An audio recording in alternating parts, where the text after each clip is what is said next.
To speak about the scale of your work, is it more exciting to work in super huge scale? Most of what I make is made in the studio. I'm a very studio artist. I go to the studio every day. I have a practice, and the work comes out of a practice. It does not come out of my head. I'm not interested in what comes out of my head. As I say, what I know is of no interest. So it's what can be discovered.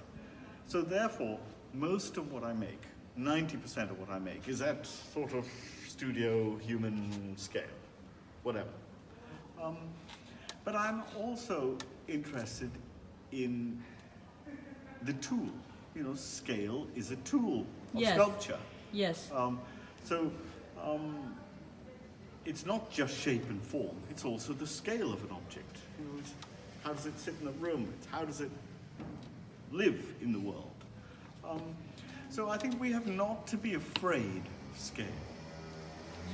We have to take it as part of the language of making.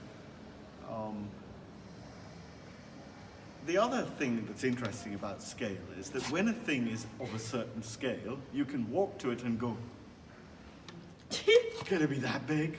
I like that moment. I think that's a terribly important moment. You know, we see it. You know, we see it with Christo, for example. Yes, Who but we see it with you.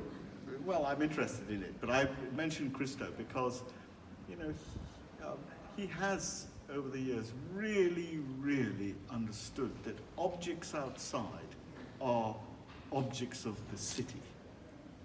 And therefore, they have to have a scale commensurate with the place that they're in. And I think that is part of the language of works outside. It has to deal with the sky and it has to deal with the earth, which are, after all, probably the best two sculptures there are.